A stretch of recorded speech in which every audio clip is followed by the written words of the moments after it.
Nosotros somos el equipo de Susana Martínez, Mijail Quesada, Melissa Ansures y Zaira Peña. Y vamos a hablar sobre el transporte de la membrana. Hola, yo les voy a hablar sobre la permeabilidad de la membrana. La membrana ejerce una permeabilidad altamente selectiva para el paso de sustancias entre el exterior, sea este el medio intracelular u otra célula, y en el interior también. La permeabilidad selectiva es cuando las membranas confieren a las células su individualidad al separarlas del medio que las rodea y regular la entrada y salida de solutos. Aquí hay una imagen, entrada y salida. Es importante para proteger la integridad de la célula, para mantener las condiciones químicas de forma que el metabolismo celular pueda llevarse a cabo, para coordinar la actividad del conjunto de células que forman un organismo pluricelular. También para que las membranas cumplan sus funciones biológicas, deben encontrarse en estado fluido, lo que implica un constante movimiento de las moléculas que constituyen. Depende también de factores ambientales, como la temperatura o la composición química de las membranas. El transporte de solutos a través de sus membranas depende de varios factores, entre lo que destacan su tamaño y polaridad. Las sustancias apolares difunden libremente a través de la bicapa lipídica y las sustancias polares encuentran una importante barrera en la porción hidrofóbica, constituidos por las colas de los ácidos grasos. Su tamaño a mayor masa molecular, menor velocidad de transporte. Bueno, el agua es una molécula polar que es una de las sustancias que atraviesan más fácilmente las membranas celulares a través de poros llamados aquaporinas. También les voy a hablar de la ósmosis, que es la difusión pasiva caracterizada por el paso del agua disolvente a través de la membrana semipermeable, desde la solución más diluida a la más concentrada. El papel importante de las sustancias disueltas es cuando las sustancias que están disueltas en ella tienen una mayor concentración fuera que dentro de la célula. El agua sale a través de la membrana, y cuando la concentración de sustancias es mayor dentro de la célula que fuera de ella, el agua entra. Este proceso es muy parecido a la difusión.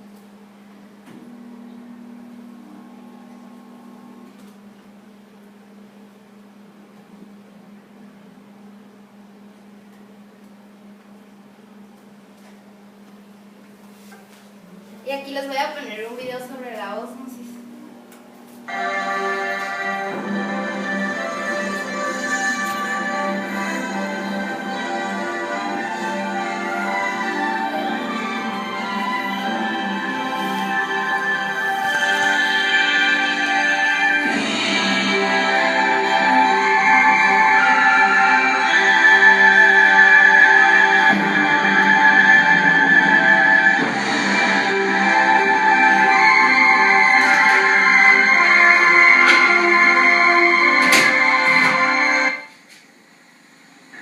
La absorción de agua por las plantas superiores se realiza casi exclusivamente a través de los pelillos de la raíz. El agua penetra en la célula atravesando la membrana celular. Es el fenómeno conocido como ósmosis. La causa principal de la absorción de agua por las plantas la produce la ósmosis. Experimentalmente podemos imitar un fenómeno semejante. Para ello, se coloca en un recipiente de arcilla una membrana artificial. El recipiente se llena con una solución salina concentrada.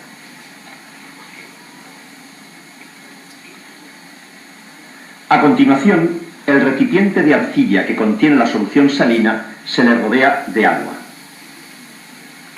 Pasado algún tiempo, el agua sube en el tubo de vidrio.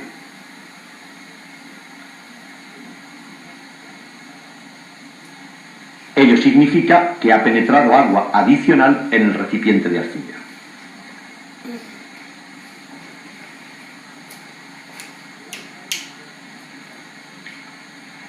Veamos ahora un modelo simplificado con dos líquidos.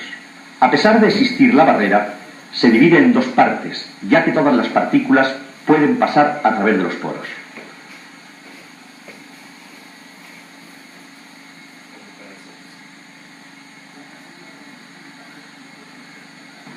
Las partículas grandes, sin embargo, no pueden atravesar la barrera. Una barrera de esta clase es un modelo de membrana semipermeable. Al iniciar el experimento hay la misma cantidad de partículas a ambos lados. ¿Cómo se desarrolla el movimiento de las partículas desde sus compartimentos? Sabemos que únicamente las partículas pequeñas pueden atravesar la membrana. Por ello se incrementa el número de partículas pequeñas en el compartimento de las partículas grandes, lo que se traduce en un aumento de la presión a volumen constante. Puede ocurrir que las partículas pequeñas que hayan penetrado en el compartimento de las partículas grandes pueden abandonarlo otra vez.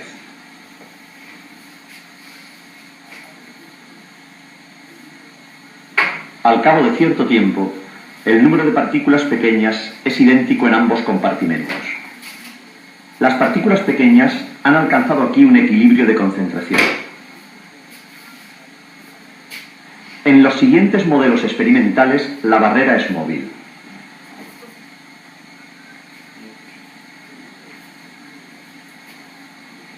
De nuevo aumenta el número de partículas pequeñas en el compartimento de las partículas grandes. Ahora la presión permanece constante mientras aumenta el volumen.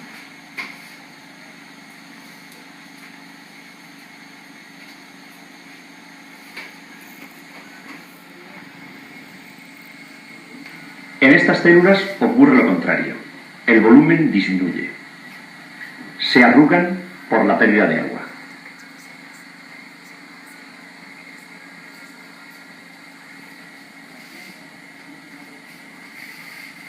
Las plantas pierden agua por las raíces cuando la concentración de sal en el agua de riego es superior a la de las células de los pelillos de la raíz. Entonces es cuando la planta se marchita.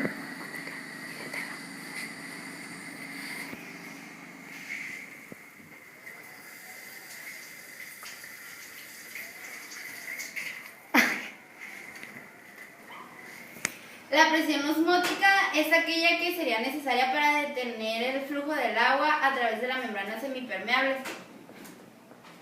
Si por lo contrario la célula pierde agua, se encoge.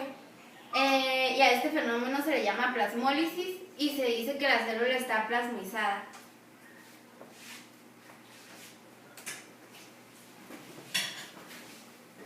Hola, soy Miguel Quesada y voy a exponer de los canales iónicos. Los canales iónicos son proteínas transmembrana que contienen poros acuosos que cuando se abren permiten el paso selectivo de iones específicos a través de la membrana celular. Los canales iónicos tienen tres propiedades importantes.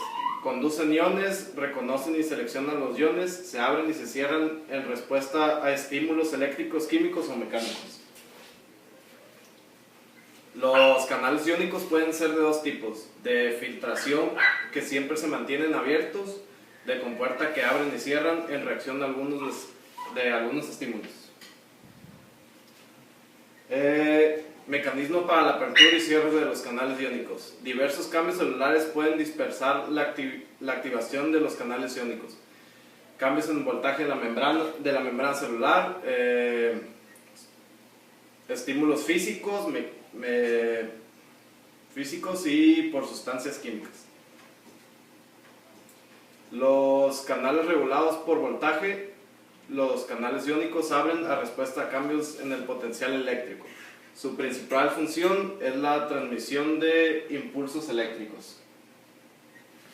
Potencial de membrana. Es la diferencia de potencial en ambos lados de la membrana que separa dos soluciones de diferentes concentraciones de iones.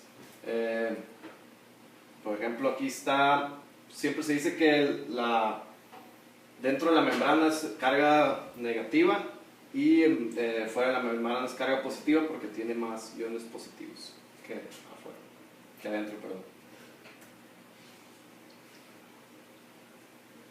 Bueno, es al final.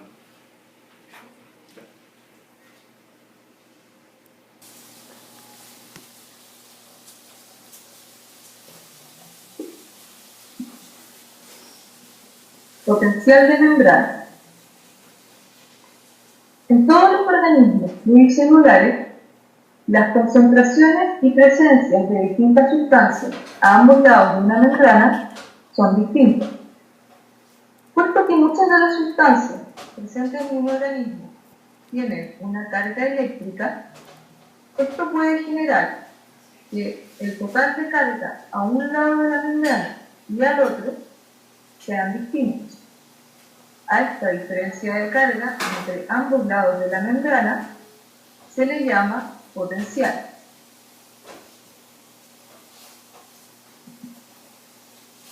Si bien el potencial de membrana es algo propio de todas las células del cuerpo, existen algunas que se ven especialmente afectadas por su existencia, ya que son capaces de responder a cambios en el potencial de membrana. Estas son las células excitables y corresponden principalmente a las neuronas y a las células musculares. En estas existen algunos estímulos capaces de cambiar las cargas a ambos lados de la membrana para hacer que respondan dando algún efecto. El estado neutral de estas células, entonces, corresponde a un potencial de reposo. Esto quiere decir que en un estado normal, en la membrana de la célula, existe una gran cantidad de sodio al exterior y una pequeña cantidad de sodio al interior. Además de esto, hay una pequeña cantidad de potasio al exterior y una gran cantidad de potasio al interior. Asimismo, hay una gran cantidad de cloruro al exterior y una pequeña cantidad de cloruro al interior. Sin embargo, hay que considerar también que adosadas a la membrana hay ciertas proteínas que tienen fuertes cargas negativas. Es por esto que, en general, el exterior de una célula es más bien positivo y el interior es más bien negativo.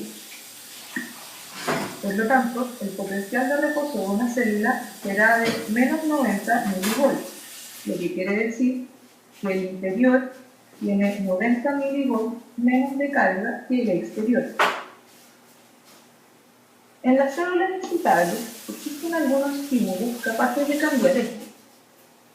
Estos estímulos se llaman despolarizantes. De esta forma, una célula que se encuentra en un potencial de reposo, como vemos en este gráfico, podría recibir un estímulo despolarizante que haga aumentar el potencial de membrana. Si este llega a un umbral de aproximadamente menos 50 milivolts, se dispara un potencial de acción. Esta es una rápida subida del potencial de membrana hasta aproximadamente los 70 milivolts. Luego de esto, vuelve a descender el potencial hasta el potencial de reposo e incluso desciende un poco más para lograr una hiperpolarización. Finalmente, vuelve a subir para llegar al estado de reposo inicial y poder volver a ser excitado. Para esto se llevan a cabo distintos procesos. En el estado de reposo de una célula, el movimiento de iones no es mucho, ya que tanto los canales de calcio como los de potasio se encuentran cerrados, por lo que los iones no pueden circular libremente. Sin embargo, en presencia de un estímulo, se abren los canales de sodio, por lo que éste puede entrar en grandes cantidades a la célula. Esto hará que el interior de la célula se vuelva mucho más positiva y se revierta el potencial de membrana, llevando a un potencial de acción. Para revertir esto, los canales de sodio se inactivarán, cerrándose una segunda compuerta que sostienen en el lado intracelular, y los canales de potasio se abrirán para que éste pueda salir de la célula y revertir el potencial positivo al exterior y el potencial negativo al interior.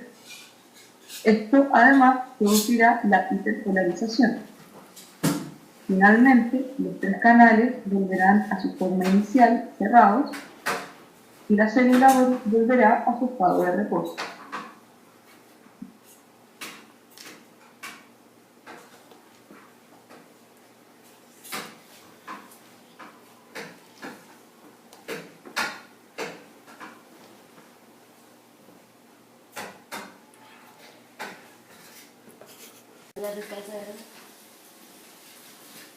Potencial de reposo. Es la diferencia potencial que se establece en ambos lados de la membrana cuando la célula está en reposo. Potencial de acción. Potencial de acción es la onda de descarga eléctrica que viaja a lo largo de la membrana celular, modificando su distribución de carga eléctrica. Es cuando del exterior hacia el interior pasan cargas positivas. Las células excitables. Este tipo de células son capaces de responder a cambios en el potencial de membrana y son principalmente neuronas y células musculares. Ok. En la membrana celular se supone que es el contenido de las... Ahora vamos a hablar de la membrana celular y esto es el contenido de la célula mientras permite la comunicación con el ambiente. Aquí tenemos una membrana. Las funciones específicas de la membrana celular es que aísla selectivamente el contenido de la célula, permitiendo que a través de la membrana se produzcan gradientes de concentración de las sustancias disueltas. También permiten la comunicación de otras células y regulan reacciones bioquímicas. Todas las membranas tienen en su estructura básicamente proteínas que flotan en una segunda capa de fosfolípidos. El fosfolípido tiene función aislante, la proteína regula el intercambio de sustancias y la comunicación con el ambiente. La estructura de la membrana celular son mosaicos fluidos, también de diferentes proteínas que están en constante movimiento y que fluyen con el fluido viscoso de fosfolípidos. También casi todas las biológicas son solubles en agua y todas las células están en un medio acuoso. Las membranas plasmáticas no son rígidas. Cuando nos movemos o respiramos, por ejemplo, las células... En las membranas plasmáticas se dice que no son rígidas, porque cuando nos movemos o respiramos, por ejemplo, las células de nuestro cuerpo cambian de forma. Para esto necesitan flexibilidad. También las membranas de las células eucariotas están en constante movimiento. Las proteínas de la membrana se agrupan en 5 categorías. Las primeras son las receptoras, que tienen un sitio de unión para la molécula específica, por ejemplo puede ser la hormona. Las segundas son de reconocimiento, sirven como etiquetas de identificación, por ejemplo las células de inmunitario. Las terceras son las enzimáticas, que promueven las reacciones químicas que sintetizan o rompen las moléculas. Las cuartas son de unión, que sirven de sostén, y las quintas son de transporte, que regulan el movimiento de las moléculas a través de la membrana. Ahí hay un ejemplo. Y el transporte de la membrana es el intercambio de sustancias entre el interior de la célula y el exterior a través de la membrana plasmática. Aquí está, por ejemplo, el transporte.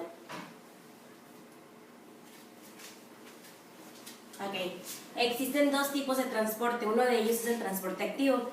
Es cuando la célula utiliza energía para desplazar sustancias a través de la membrana contra un gradiente de concentración. La proteína sí controla la dirección del movimiento. El transporte pasivo es el que permite el paso de las moléculas a través de las membranas plasmáticas sin que la célula gaste energía, debido a que va a favorecer el gradiente de concentración o del gradiente de carga eléctrica.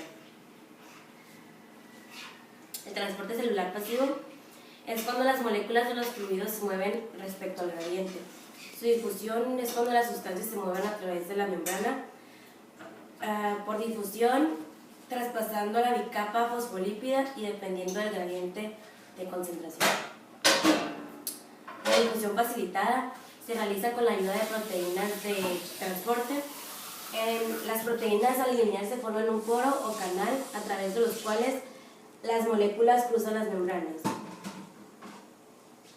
La ósmosis, como ya había dicho mi compañera anteriormente, es la difusión de las moléculas a través de agua de una membrana semipermeable desde una solución con menos concentración de soluto a la mayor concentración de soluto. El citoplasma de las células animales es isotónico con respecto al fluido extracelular. Hay igual concentración de agua adentro que afuera del citoplasma. El transporte activo utiliza energía en contra del gradiente de concentración, como ya lo había dicho. Un ejemplo es si la célula necesita nutrientes que están más concentrados en un interior, debe introducirlos utilizando las proteínas de transporte activo.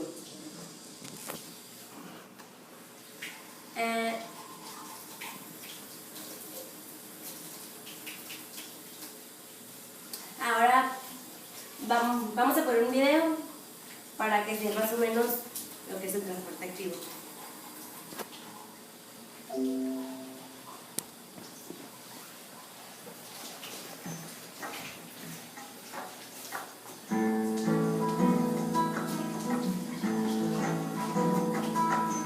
El transporte activo es un mecanismo que permite a las células transportar sustancias disueltas a través de su membrana, desde regiones de menor concentración a otras de mayor concentración.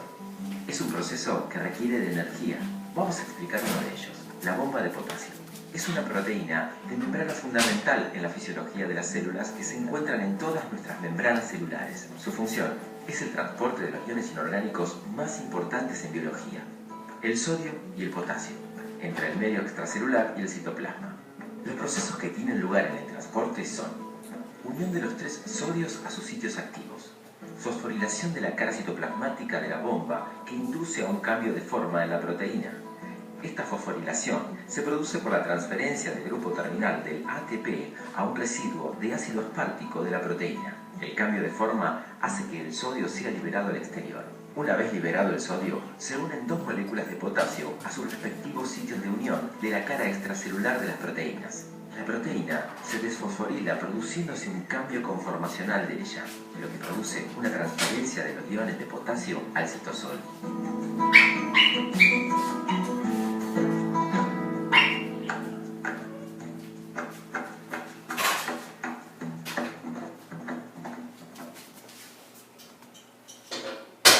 Y habla muy fuerte. Y más lento. La endocitosis y exocitosis. Estas transportan moléculas grandes. La endocitosis son las que manda al exterior las moléculas y la exocitosis saca productos de desechos de la digestión. Saca todas las moléculas malas. La endocitosis puede ser pinocitosis. Toma el líquido de la membrana, forma una depresión que se estrangula formando una vesícula. La fagocitosis es la alimentación celular y capta células grandes y extiende parte de la membrana celular exterior formando pseudópodos que se fusionan en sus extremos y forman una vapora digestiva. Mediada por receptores. La membrana concentra selectivamente sustancias específicas que son reconocidas por receptores. Gracias.